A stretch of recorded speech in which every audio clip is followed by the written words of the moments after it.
Oke, kemudian selanjutnya adalah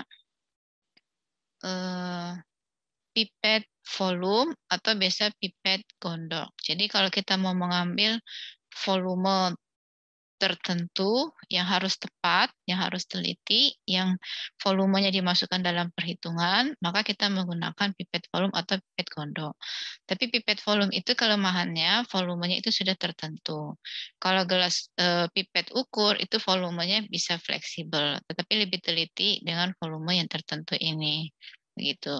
Lalu ini mortar, ya kalau kita mau menghaluskan sampel, lalu ini pipet ukur, ya. Pipet ukur juga untuk mengambil volume zat dengan teliti. Dan ini lebih fleksibel, tapi lebih teliti lagi kalau kita menggunakan yang pipet volume tadi. Tapi kalau pipet volume tadi tidak fleksibel.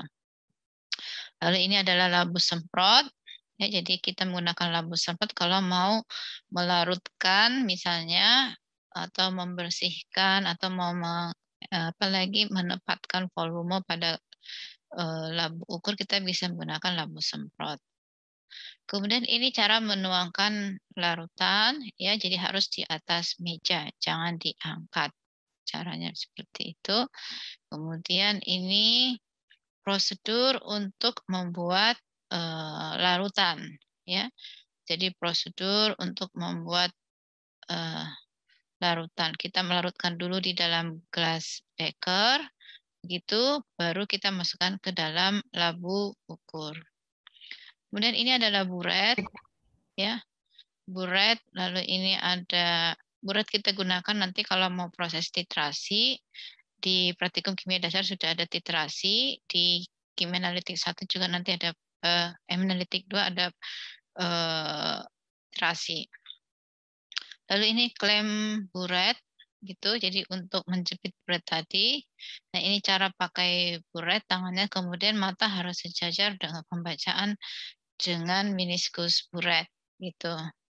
Kalau misalnya larutannya bening itu maka cekungannya itu yang dipakai yang sejajar dengan skala dari buret. Tapi kalau larutannya berwarna, maka kita pakai yang di atasnya.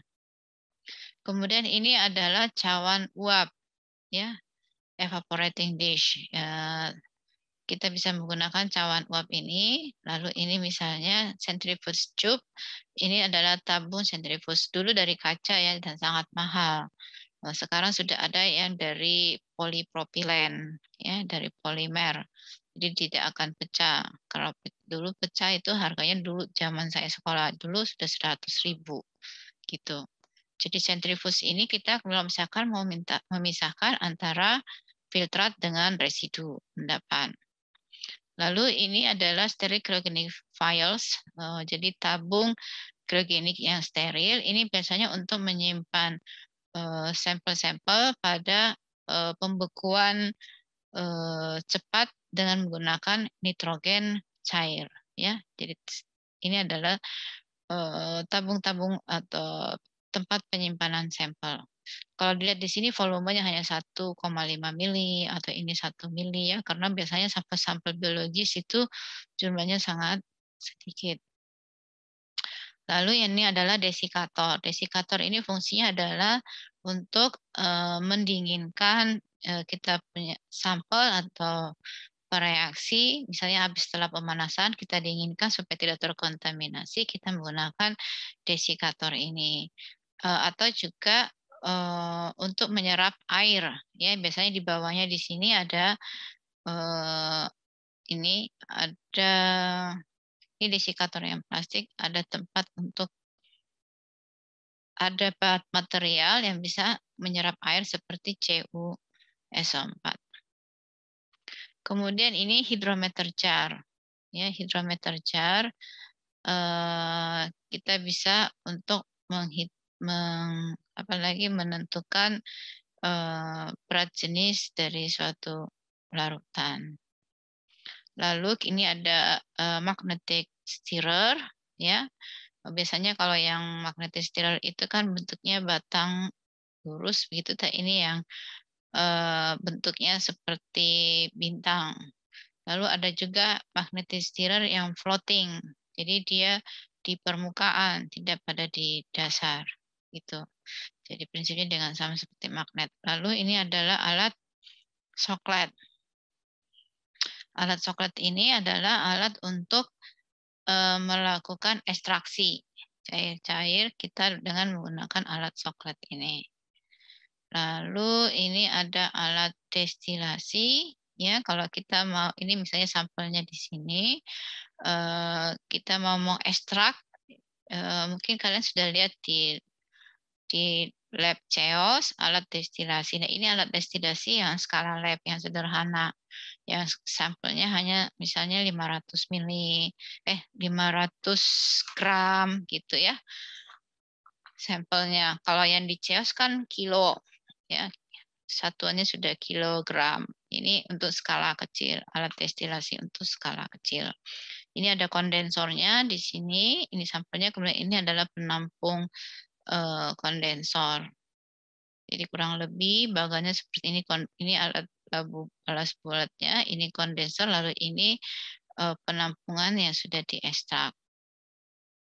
Oke, kemudian ini adalah UV vis double beam, ya, jadi alat spektrofotometer UV vis double beam. Kenapa disebut double beam? Jadi ada dua berkas beam, itu kan berkas cahaya yang digunakan, satu untuk sampel, satu buat apa lagi namanya, buat belangkonya, ya, sehingga pengukuran belangko dengan sampel itu berbarengan. Lalu ini UV spektrofotometer. Yang ini yang single beam, jadi satu-satu belangko dulu, terus sampel, belangko lagi, terus sampel.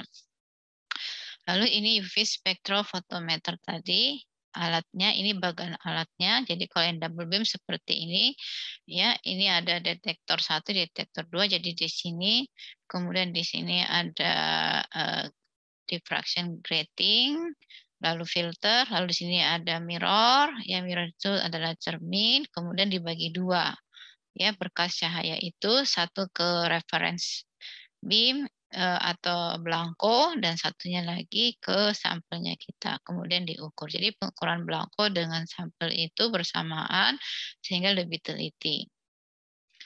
Nah, spektrum kurvanya nanti kurang lebih seperti ini. Kemudian AAS. AAS itu adalah Atomic Absorption Spectrophotometry atau spektrofotometri serapan atom. Kita punya alatnya. Ya, ini adalah bagan alatnya. Jadi kita bisa menentukan konsentrasi logam-logam, total logam pada dalam sampel dengan menggunakan alat AAS ini. Jadi ini khusus untuk logam, ya.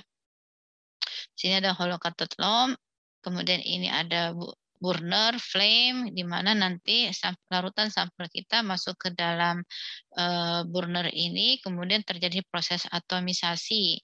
Kemudian atom-atom tersebut menyerap lampu katoda berongga, kemudian masuk ke dalam kromotor, lalu bisa dideteksi jumlahnya. Jadi banyaknya sinar yang diserap itu sama dengan banyak sinar yang dengan konsentrasi atom-atom yang menyerap. Oke, sudah ya, ini tentang materi yang kelima.